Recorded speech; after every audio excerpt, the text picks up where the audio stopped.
하나님 말씀 함께 보겠습니다. 출애굽기 14장 13절에서 14절입니다. 구약 103면에 있는 출애굽기 14장 13, 14절 말씀입니다.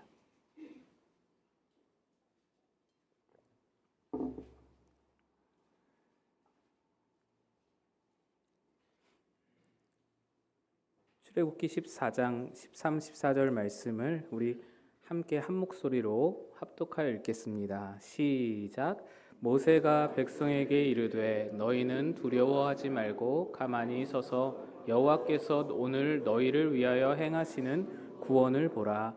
너희가 오늘 본 애굽 사람을 영원히 다시 보지 아니하리라.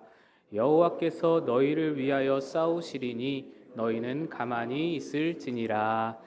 아멘. 기도하겠습니다. 하나님 아버지, 오늘도 우리를 부르셔서 주의 말씀으로 이끄시니 감사합니다. 들을 귀를 허락하여 주시고 열린 마음을 주시고 깨달을 지혜를 주셔서 주의 말씀이 우리에게 은혜로, 말씀이 능력으로 다가오는 역사를 허락해 주옵소서. 전환자 감추시기 바라고 예수님 이름으로 기도합니다.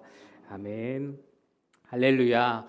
주님의 크신 은혜와 평강이 오늘 주님 앞에 나온 여러분 모두에게 가득하시기를 축복합니다. 2월 마지막 주일입니다. 벌써 3월이 다가오고 있습니다. 이제 겨울이 가고 봄이 다가올 것입니다.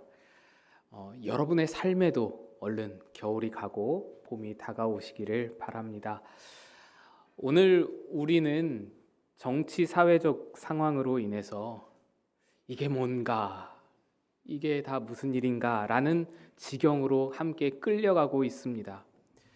첨예하게 대립하면서 국론이 둘로 쪼개져 버렸는데 양쪽 모두에서 불만을 터뜨리면서 세상이 왜 이러냐, 나라가 왜 이러냐 라는 비명을 지르고 있습니다.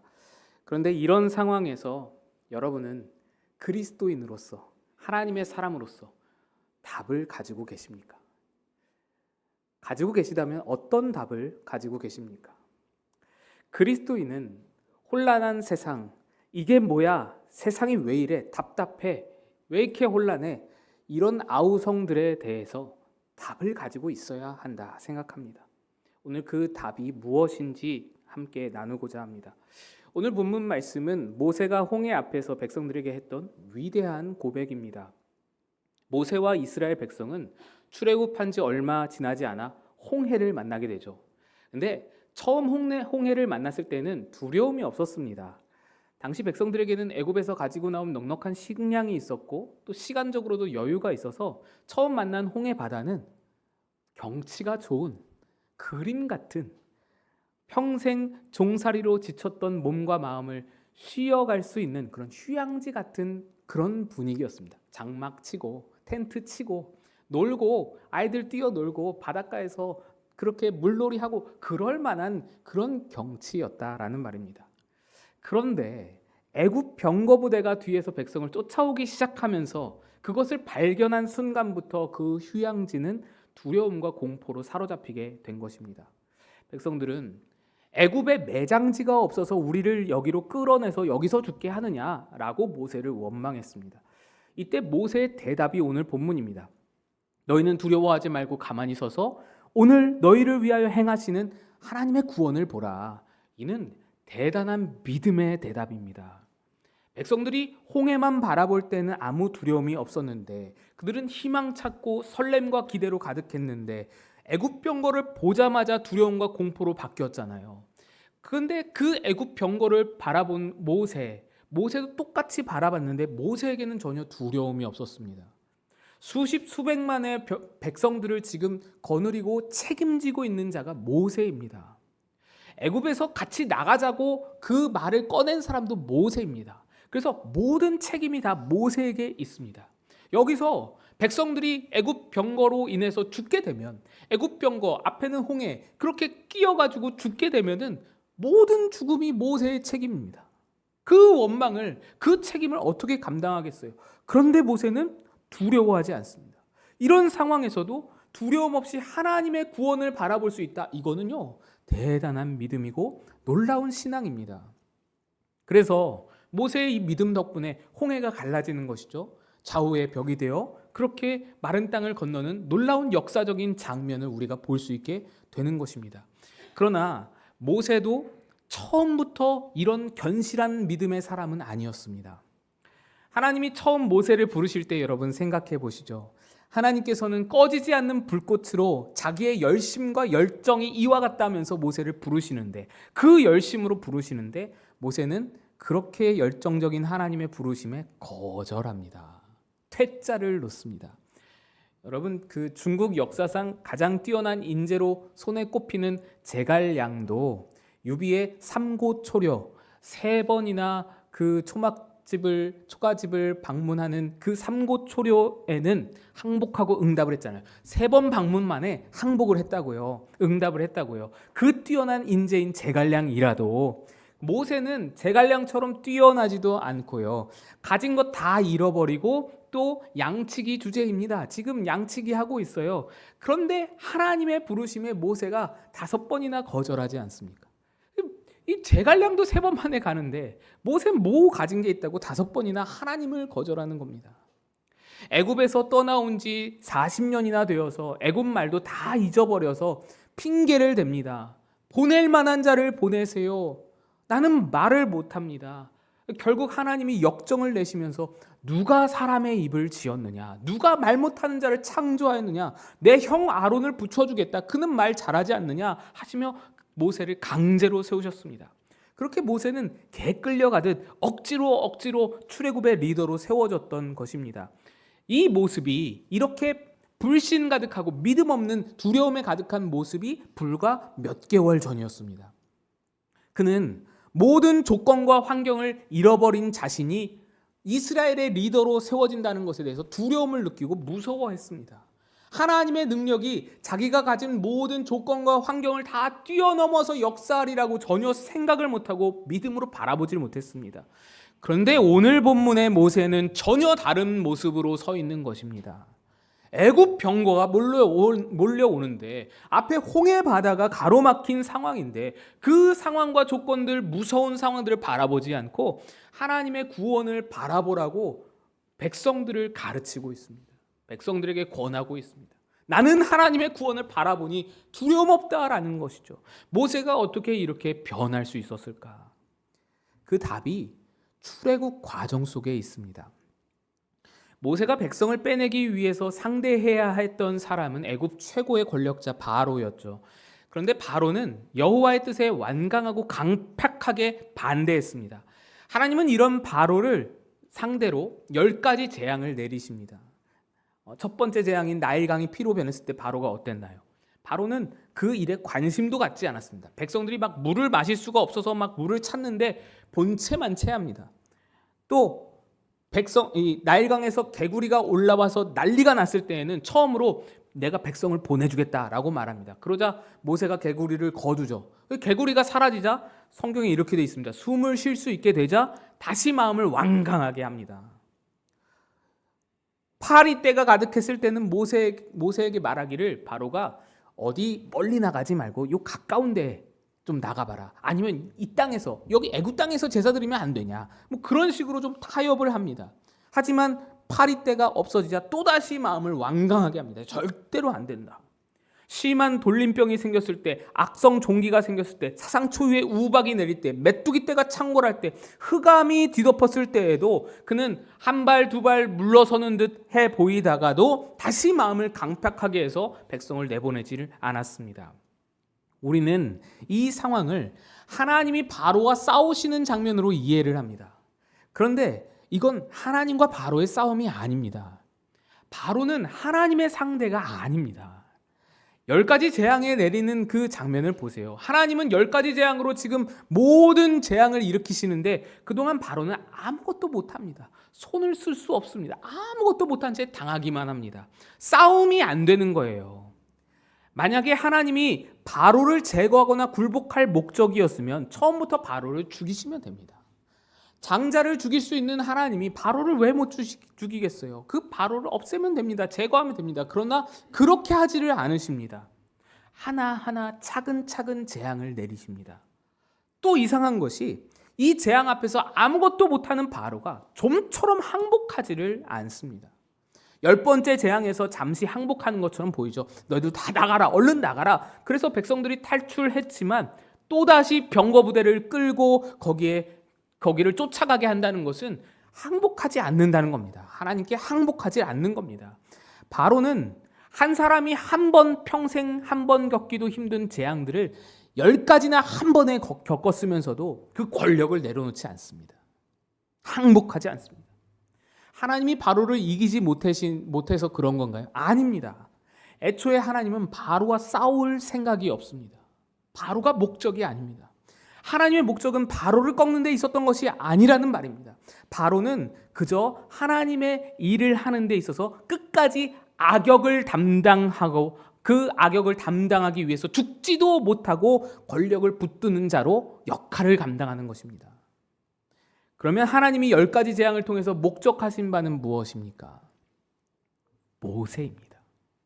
바로 모세가 변하는 것. 바로가 아니라 모세가 변하는 것이 하나님의 10가지 재앙의 목적이었습니다. 모세는 10가지 재앙 동안에 한 일이 없습니다. 그저 지팡이 들고 치라면 치고 들어 올리라면 올리고 이거밖에 한 게 없어요. 근데 자기는 아무것도 안 했는데 하나님이 일으키시는 모든 놀라운 일들을 바라보면서 이 과정을 겪으면서 모세는 하나님이 어떤 분인지를 알게 됩니다. 하나님의 일하심을 보게 됩니다. 그러니까 좀 과장해서 표현해 보자면 10가지 재앙은 바로를 벌하려는 것도 아니고 바로와 싸우시는 것도 아니고 애굽을 멸망시키기 위함도 아니고 이스라엘을 구원하기 위함도 아니며 오직 한 사람, 모세 한 사람을 만들어 가시는 과정이었다라고 할 수 있습니다. 하나님이 모세 하나를 만들어 가자고 애굽이라는 거대한 나라를 쥐락펴락하시고 쑥대밭으로 만들어 놓으시는 겁니다. 모세라는 주인공 한 사람 세우기 위해서 바로라는 악역을 죽이지도 않고 끝까지 끌고 가시는 겁니다. 놀랍죠. 기가 막힌 일입니다. 표정들을 보아하니 별로 놀라지도 않으시는 표정들인데 모세는 이러한 과정을 거치면서 보낼 만한 자를 보내소서 하던 그 자리에서 너희는 두려워 말고 가만히 서서 하나님의 구원을 보라 라고 말하는 데까지 나아가게 됩니다. 아니 이보다 더 나아갑니다. 금송아지 사건 때에 하나님의 진노가 극에 달해서 백성을 진멸하고 모세 너로 새로운 나라를 만들겠다 하실 때에 모세가 중재자로 나섭니다. 하나님 여태까지 참으셨는데 이제 와서 화를 내시면 어떡합니까? 앞에 수고하신 모든 것 다 허사가 되지 않습니까? 이 백성을 진멸하고자 하시면 나까지도 생명책에서 지워버리소서라는 데까지 나아갑니다. 이 말이 의미하는 바가 뭐냐면 하나님이 모세를 달래는 게 아니라 모세가 하나님을 달래는 듯한 이 형국이 무슨 의미냐면 모세가 그 정도로 하나님의 일하심에 대해서 깊은 이해의 경지에 도달했다는 것입니다. 하나님의 마음을 아는 자, 하나님의 계획을 아는 자, 놀라운 것입니다. 모세가 특별한 자격과 어떤 실력을 겸비해서 애굽 제국을 뒤흔드는 하나님의 관심과 하나님의 집중과 하나님의 정성과 노력을 받은 것이 아닙니다. 그저 일방적인 하나님의 선택이었습니다. 그래서 여러분이 모세보다 더 특별합니다. 하나님은 여러분을 위해 아들까지도 내어 걸면서 여러분을 자신과 묶으셨습니다. 그리고 하나님은 여러분에게도 목적을 담으셨습니다. 그 목적을 위해서 여러분을 만들어 가십니다. 세상이 왜 이래? 나라가 왜 이래? 그 모든 환경, 악역이 끊이지 않고 나타나는 듯한 그런 애굽 병거가 들끓는 듯한 그런 환경이 어쩌면 여러분을 목적으로 하고 있다라는 것입니다. 여러분 잘 모르시겠다는 표정인 것 같은데 그럴 줄 알고 한 명 더 준비했습니다. 엘리야를 보시죠. 엘리야는 북이스라엘의 아합 왕 때 활동한 선지자입니다. 아합은 성경에서 최고로 악한 왕으로 기록되어 있습니다. 그가 악한 왕으로 남은 것은 부인 이세벨과 함께 이스라엘 백성 전부를 바알 우상 숭배로 끌고 갔기 때문입니다. 하나님은 이런 악랄한 아합 통치 기간에 엘리야를 선지자로 보내십니다. 엘리야는 아합의 우상 숭배를 용납할 수가 없어서 아합을 꾸짖습니다. 그리고 하나님이 엘리야를 통해서 3년 반 동안 비를 내리지 않아 가뭄이 들게 하십니다. 그러자 아합이 화가 나서 엘리야를 죽이려고 쫓아다닙니다. 엘리야가 숨을 수밖에 없대요. 숨어서 살게 됩니다.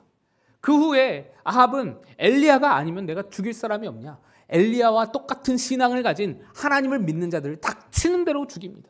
그냥 보이는 대로 죽입니다. 결국 엘리야뿐 아니라 모든 선지자들, 모든 하나님 믿는 사람들이 다 그 시대에는 숨어 살 수밖에 없었습니다. 그렇게 해서 3년이 지났어요. 하나님이 엘리야를 갈멜산으로 부르십니다. 온 백성 앞에서 바알과 하나님 중에 누가 참신인지 증명하는 전투를 벌입니다. 산 위에 각각 제단을 쌓고 그 위에 제물을 놓습니다. 그리고는 자기 신에게 빌어서 어느 신이 그 제물에 불을 내리는가 겨루는 것입니다. 바알 제사장들은 막 소리를 지르고 춤을 추고 아침부터 저녁까지 자기 몸을 막 상하게 하고 별짓을 다 하면서 바알을 부릅니다. 그러나 응답이 없었습니다. 하루 종일 난리를 쳐도 바알의 응답이 없기에 포기했을 때에 엘리야가 나서서는 제단에 물까지 부어가면서 기도 딱 한 번 했더니 불이 내려와 제단을 삼켰습니다. 모든 백성이 다 그걸 지켜봤죠. 당연히 아합도 그걸 목도했습니다. 엘리야는 그 자리에서 바알 제사장 450명을 다 죽입니다. 아합은 이걸 보고 충격과 혼란에 빠져서 궁으로 돌아갑니다. 마차를 타고 궁으로 돌아갑니다. 그리고 그때 드디어 3년 반 동안 내리지 않던 비가 내리기 시작합니다. 엘리야가요, 신이 났습니다. 얼마나 신이 나요. 하나님이 막 눈에 보이잖아요. 하나님의 살아계심이 막 눈에 보이잖아요. 얼마나 신이 났는지 마차를 탄 아합보다 더 빠르게 궁으로 달려갑니다. 그의 마음이 어땠을까요? 이제는 하나님 나라가 이 땅에 이루어질 것이다. 내가 꿈꾸고 내가 기도하던 그 하나님 나라가 이 땅에 이루어질 것이다. 저 악의 축, 저 악의 화신인 아합과 이세벨도 이제는 도망갈 자리가 없을 것이다. 이제는 하나님께 저들이 항복하리라. 하나님의 나라가 오는구나 라는 생각에 신이 나서 콧노래를 부르며 궁으로 달려갔습니다. 그런데 막상 궁에 도착하자 그가 기대했던 상황이랑은 전혀 다른, 전혀 반전이 그런 상황이 펼쳐지죠. 이세벨은 여전히 기세가 등등하여 엘리야에게 이렇게 말합니다. 열왕기상 19장 2절 말씀입니다. 내가 내일 이맘때에는 반드시 내 생명을 저 사람들 중 한 사람의 생명과 같게 하리라. 그렇게 하지 아니하면 신들이 내게 벌 위에 벌을 내림이 마땅하니라. 내가 저놈을 죽이지 못하면 신들에게 벌을 받아 마땅하다. 신의 명예를 걸고, 내가 믿는 신의 명예를 걸고 내가 저놈 한 놈만큼 내가 반드시 죽이리라 라는 말을 이세벨이 하는 겁니다. 이를 듣고 엘리야가 놀라서 도망을 갑니다. 엘리야는 이세벨이 자기를 죽이려 한다는 사실에 놀란 것이 아닙니다.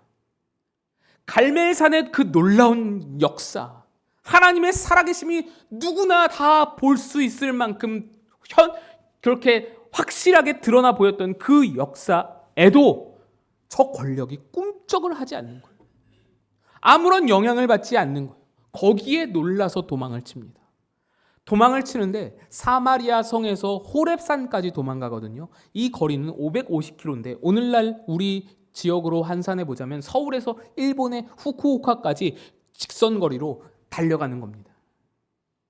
그리고는 하나님께 거기서 앉아서 자기를 죽여달라고 하죠. 생명을 거두소서, 난 더 이상 못 해먹겠습니다 라는 겁니다.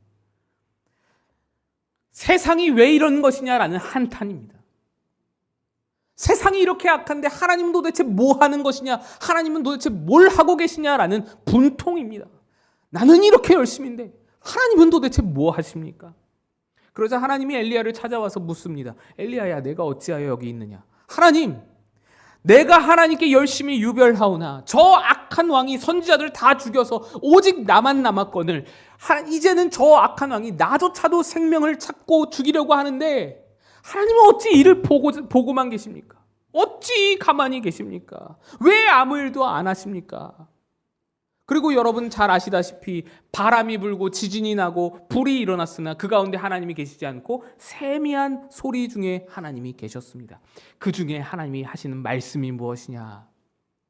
너는 다메섹으로 가서 하사엘이라는 자에게 기름을 부어 벤하닷에 대신하여 벤하닷을 뒤를 이어 아람 왕으로 세우고 님시의 아들 예후에게 기름을 부어 아합 왕 대신 이스라엘의 왕이 되게 기름을 부어 세우고 엘리사에게 기름을 부어 너 대신하여 선지자가 되게 하라라고 말씀하십니다.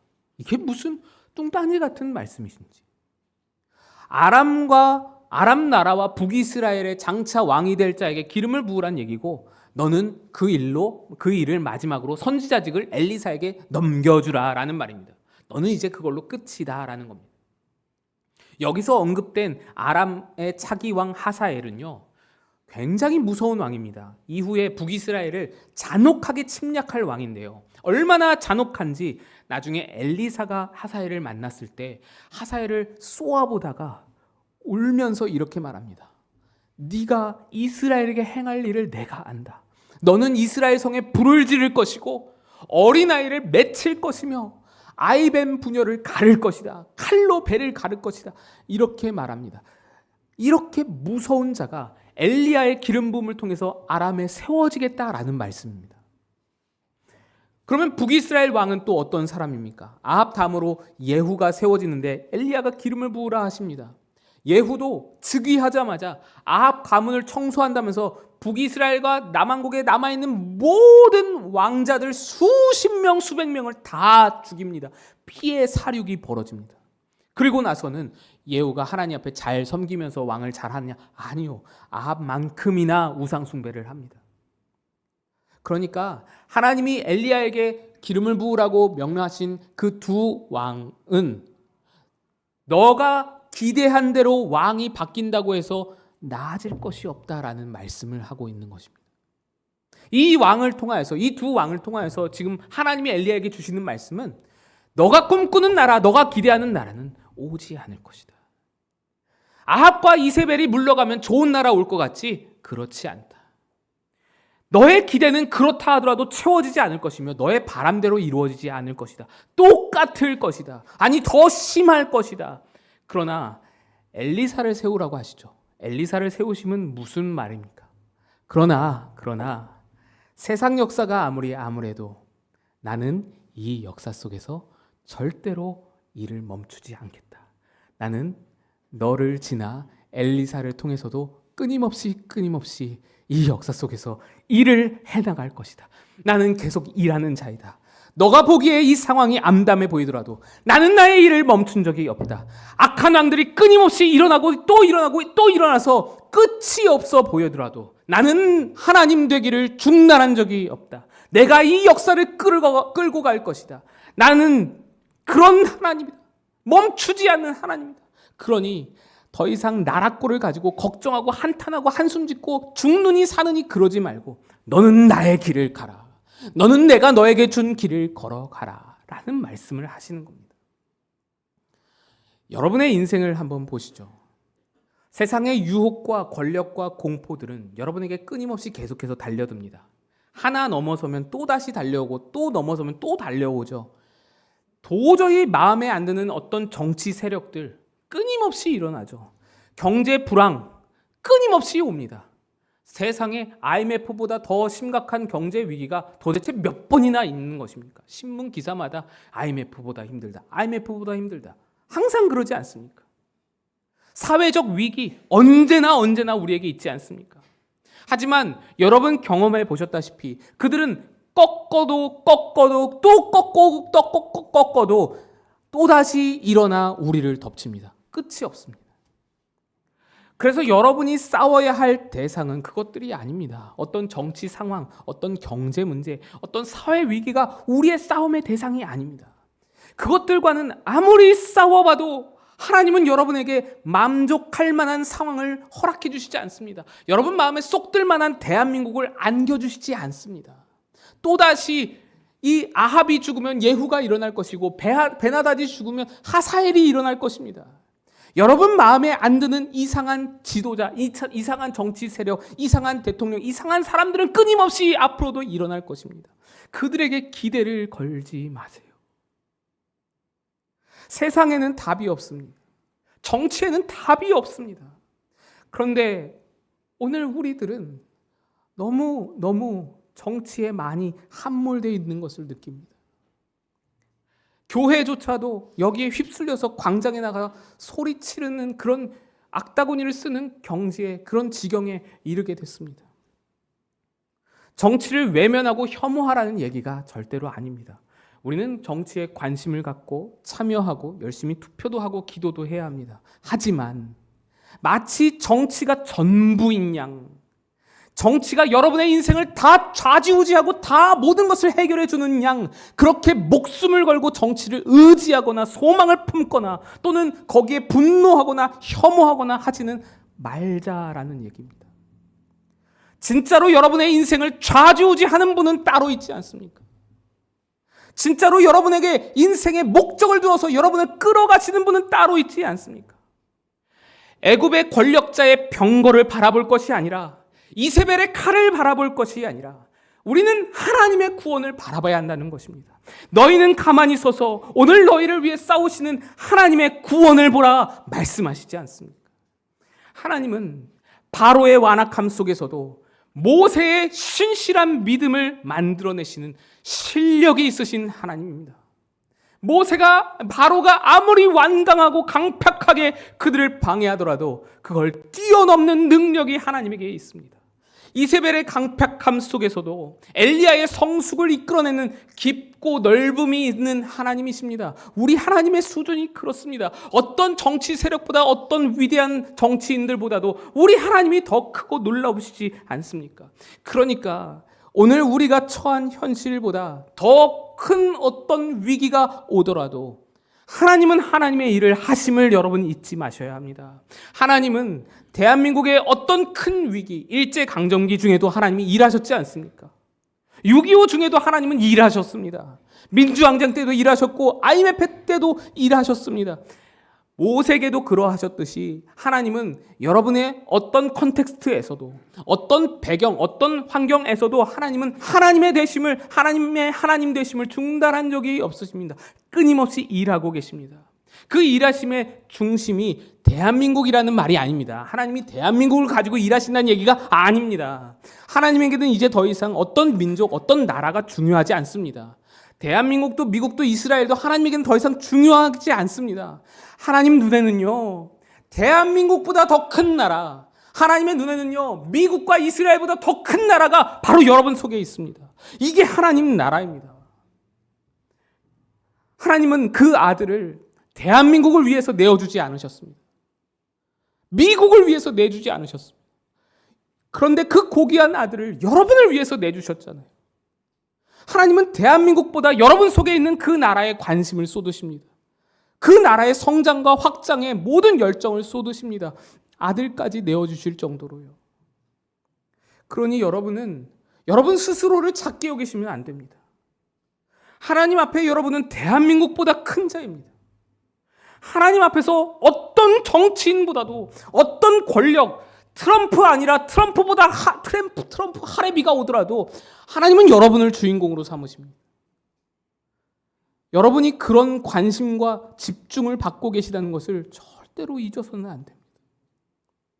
그러므로 우리가 관심 가질 것도 하나님이 우리에게 담아주신 내 속의 하나님 나라입니다. 대한민국은 하나님의 섭리와 계획 가운데서 나름대로의 역사를 이어갈 것입니다. 일제강점기에서 그랬듯이, 6.25 때 그랬듯이 하나님의 역사를 이어갈 것입니다. 하나님이 아합 다음에 예후를 세워서 그 역사를 이어가시듯이, 베나다 다음에 하사엘을 세워서 그 역사를 이어가시듯이 하나님은 하나님의 일을 하실 것입니다. 여러분은 여러분에게 주어진 하나님 나라의 길을 가셔야 하는 겁니다. 나라를 걱정한다는 핑계로 이걸 놓치셔서는 안 됩니다. 나라를 위한 기도는 빼놓지 않으면서 내 영혼에, 내 안에 있는 하나님 나라 그 성장과 성숙의 숙제들은 덮어버리면 안 됩니다. 먼저 그의 나라와 의를 구해야 하는 것입니다. 세상이 왜 이래? 나라가 왜 이래? 라는 질문 가운데서 답답하고 막막한 현실이 여러분에게 있는 것, 그것도 하나님이 여러분을 만들어 가시는 과정 가운데 두신 때문입니다. 모세를 만들듯이 여러분을 만드십니다. 하나님은 나라의 상황보다 여러분의 영혼 가운데 두신 하나님 나라를 더 중하게 보시기 때문입니다. 그래서 하나님은 여러분을 위해서 악역을 준비시키십니다. 여러분을 만들기 위해서 악역을 만드십니다.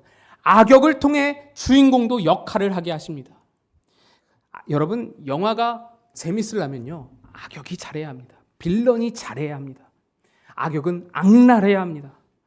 악역이 권력을 가지면 가질수록 좋습니다. 그래야 주인공이 빛납니다. 악역은 치밀하고 똑똑하고 꼼꼼하고 그렇게 악한 역할을 잘 해줘야 주인공이 더욱더 빛나는 법입니다. 때로는 그런 악역이 죽지도 않고 끈질기게 튀어나와서 지칠 때도 있습니다. 그러나 여러분 잊지 마세요. 이 영화의 시나리오를 쓰신 분이 하나님이십니다. 그분이 여전히 펜대를 놓지 않고 계십니다. 써내려가십니다. 이 영화의 연출도 하나님이십니다. 그분의 각본대로 흘러갈 것입니다. 그런데 그런 시나리오 작가이신, 그런 각본가이신, 그런 연출자이신 하나님께서, 그 하나님이 아들을 내어주고서 여러분을 주인공 삼으셨습니다. 이게 놀라운 사실입니다. 그러니 어떤 악역이 튀어나오더라도, 또 어떤 위기 상황의 그런 씬, 그런 장면이 여러분에게 주어지더라도 우리는 더 이상 두려워할 것이 없습니다. 다만 우리의 역할은 악역을 바라보면서 불평하고, 악역을 바라보면서 걱정하고 원망하고, 내게 주어진 위기 상황의 그 씬, 그 장면을 생각하면서 한탄하고 한숨 쉬고 그럴 것이 아니라 연출자를 바라보고, 연출자이신 하나님을 바라보면서 내게 맡기신 주인공 역할, 하나님 나라를 품은 자로서의 믿음과 사랑을 보여주는 그 주인공 역할을 충실히 감당해낼 뿐인 것입니다. 여러분, 그러므로 진짜 문제는 나라 상황이 아닙니다. 여러분에게 주어진 어떤 환경과 상황이 문제가 아닙니다. 애굽 병거가 문제가 아니라 애굽 병거가 쫓아와도 가만히 서서 하나님을 바라보지 못하는 우리의 눈이 진짜 문제인 것입니다. 하나님의 구원을 바라보세요. 우리를 위해서 싸우시는 하나님을 바라보세요. 그리하여 하나님 나라의 주인공으로 서서 그 하나님 나라의 역할을 잘 감당하시는 여러분 다 되시기를 주님의 이름으로 축복드립니다. 같이 일어나서 찬송하겠습니다.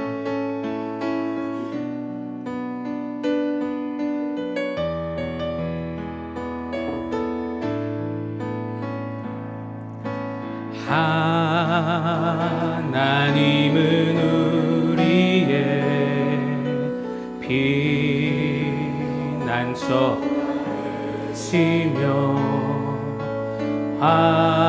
환난 중에 우리의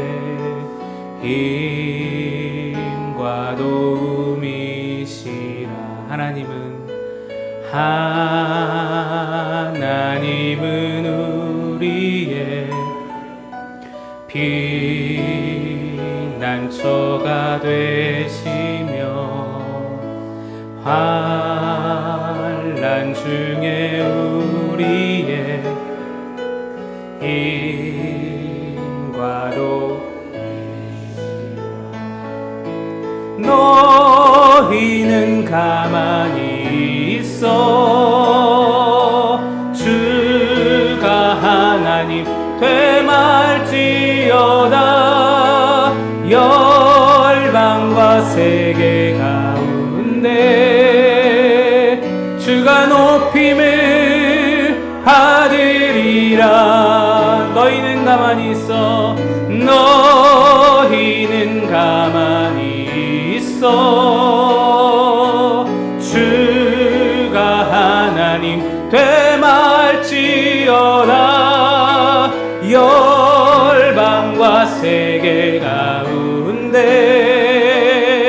주가 높임을 받을. 사랑합니다 내 아버지.